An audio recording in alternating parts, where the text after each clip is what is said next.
गजाननाय नमः। ॐ लम्बोदराय नमः। ॐ शूर्पकर्णाय नमः। ॐ विघ्नहर्ताय नमः।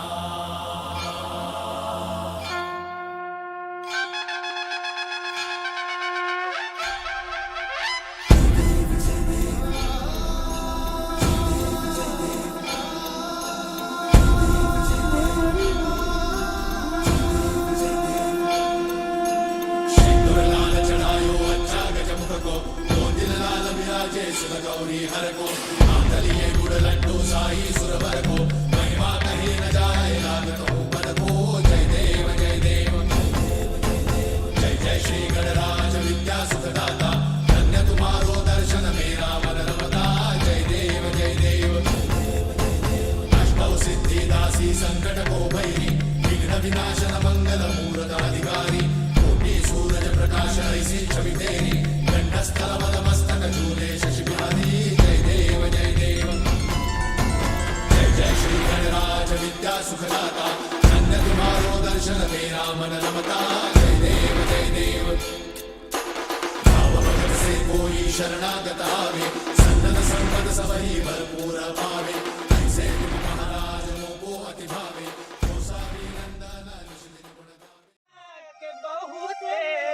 सुघर बाड़ू तू तो ना लागे न काची उमरिया में रोनो लागे न काची उमरिया वो लाइन कंटिन्यू।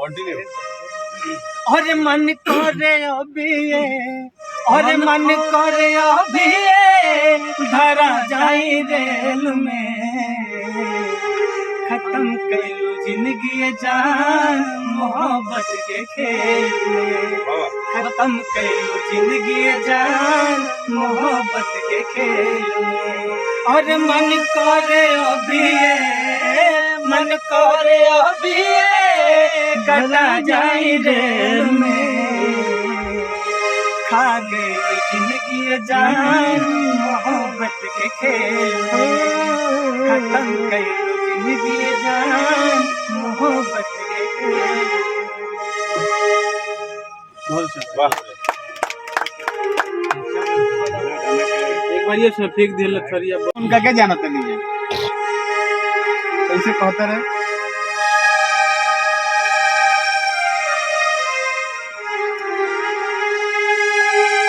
निठुरा बेदर्दी श्याम और निठुरा बेदर्दी श्याम के निठुरा बेदर्दी श्याम के और कोई का कहानी जी सुननी की बूढ़ो बाबा और सुननी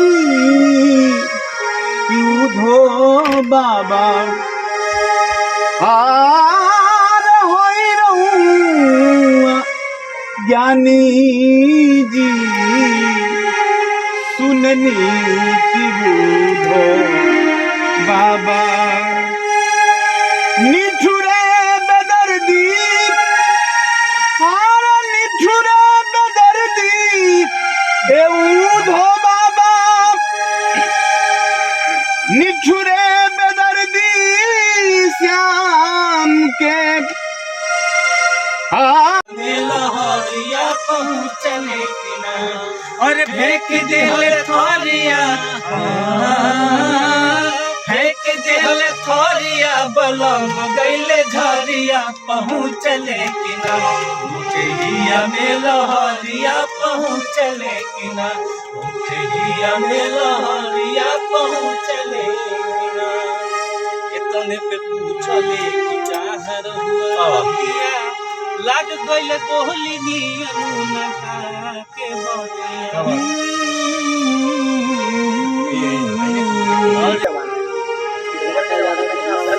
हिया लगावल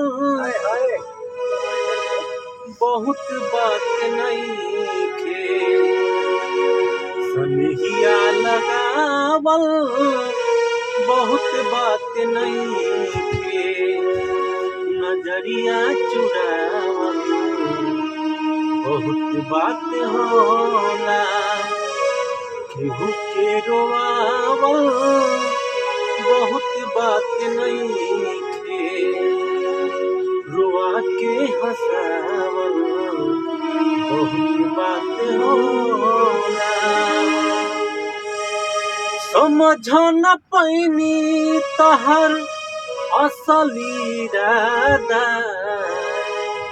रूपवा के जाल में धरा गईनी दादा समझ न पैनी तहर असली इरादा रूपवा के जाल में धरा गईनी दादा केहू के रोआवल बहुत बात नइखे रुआ के हंसावल बहुत बात होला